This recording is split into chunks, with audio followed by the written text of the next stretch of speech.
You want to grab a big piece of cardboard and we're going to draw two circles. This is the easiest way to draw a circle. Tie a piece of string to a Sharpie. Find the middle of the cardboard and hold the string there. And then take the Sharpie and just spin it around in a circle and make sure you keep that center point held tight with your finger. Then I'm going to make the string a little bit shorter and draw a second circle on the inside. Now I'm just going to use a knife to cut these out. I do want the round shape, but I'm not too worried about the edges being perfect here because they're going to be covered up with lots of balloons. Now I need to blow up a bunch of balloons. I have about 40 green balloons and about 8 red balloons. These are regular size balloons, but I'm only going to blow them up about halfway, so they resemble more circles than ovals. You can blow these up the old-fashioned way, or you can grab a balloon pump like this for a couple of dollars from the party section. Makes the job a lot easier. So you want to grab a craft knife, and I am just cutting little X's right into the cardboard. I want to make sure they go all the way through, but I just need an X. And I'm making an alternating pattern here. One X on the outside, one on the inside, and I'm going to go all the way around the wreath. To put the balloons in, I'm going to take the end of the balloon and push it through that X. I'm using just a popsicle stick. You could use a chopstick or any kind of blunt tool that you have to push it through. Once I get the edge through, I can pull until the knot pops through, and that's going to hold the balloon in place. Now I'm just going to repeat this until I have the whole wreath full. Now that I have all the green up on the wreath, I hung this up on the wall just on a command hook so I can see where the gaps are. But now I want to add some red in there, and I am using some strong adhesive glue dots to do this. You could also use double-sided tape. Just stay away from hot glue or anything that takes too long to dry. This wreath needs a bow. So with a big piece of red poster board, I'm just going to draw kind of an oblong shape. It's going to have a squared off edge on one side and a pointed edge on the other. Then I'm going to fold the poster board in half and cut out two of these shapes. I'm gluing the middle two blunt edges together using hot glue. Then I'm taking the pointed edges and I'm folding them over to the middle to create the bow. I'm just using a rectangle of leftover poster board to wrap around the middle to finish it off. And finally, I'm cutting two smaller pieces of poster board to act as the tails of ribbon. This bow can be attached to the wreath with those glue dots. Just put a bunch of them on and you can attach it directly to the balloons. This is such a fun and festive decoration. It would look really great on a mantel or anywhere that you want to add some color and some whimsy to your Christmas decor. I hope this inspired you to create your own Christmas balloon wreath.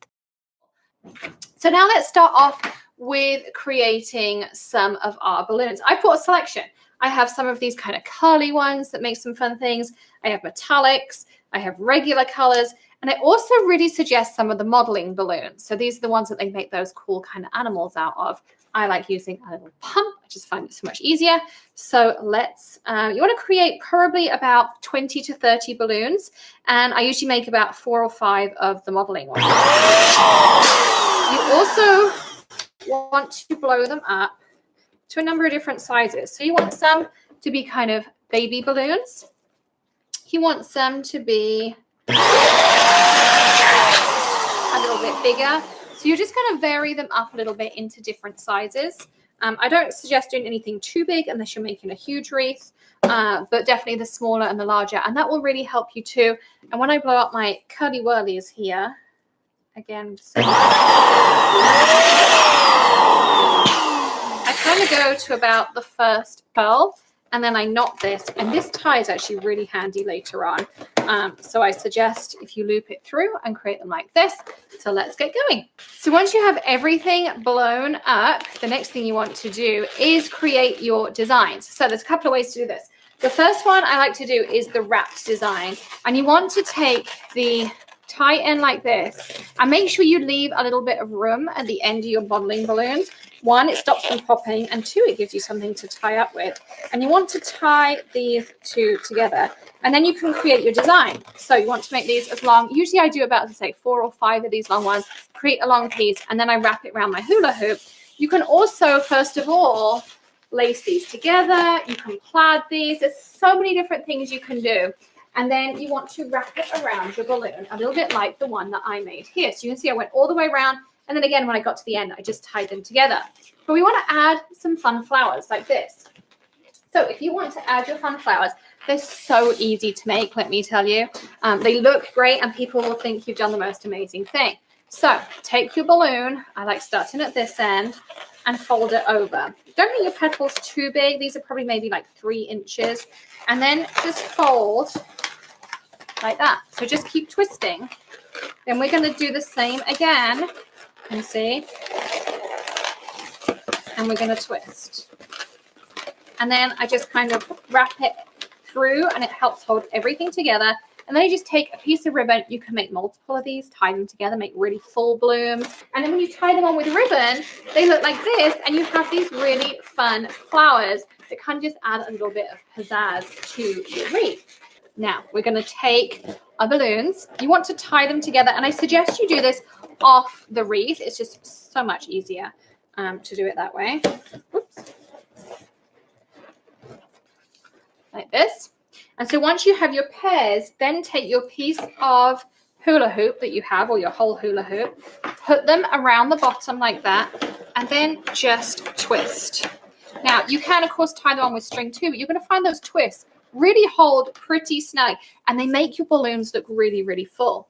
I also recommend My Little Pumpkin with balloon glue. If you don't have that, you can get something like a Zot or a glue dot. I particularly like these. I find that they don't pop my balloons as much as maybe like a glue dot does. There's something obviously in them, but these work really well, and they come in lots of sizes, and they'll just help you kind of poke them in if you need a little bit, particularly if they're outside or something like that.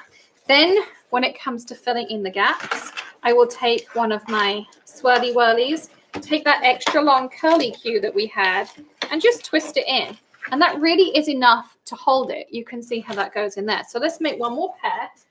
So let's do that again. Let's tie 2 together. Put it on. And again, you can see you can do the same technique with the curly cues. Twist them. And then you can just kind of, and I would be very gentle, you can get them wherever you want them to be, and then you can just fill it. So my next pair I would put in here and twist. And again, with the modeling balloons, like if you want to, you could add and fill a gap by just adding this in here, tie it with a piece of ribbon, or if you've got enough of a curly cue left, you can tie that in there. But you can fill this in so many different ways, and you can see on your screen now how the ones I came out created when they're so full, and you can maybe put them in different places. You can fill one side like I did. You could fill a couple of sides. Why not add some silk flowers, you know, like Dollar Tree flowers, or you could coordinate it with a baby shower wedding, add some streamers, hang a happy birthday in the middle. So many different ways. They'd look great for Christmas and Thanksgiving as well. I can't wait to see what you create. Thanks for joining me here at Home Talk.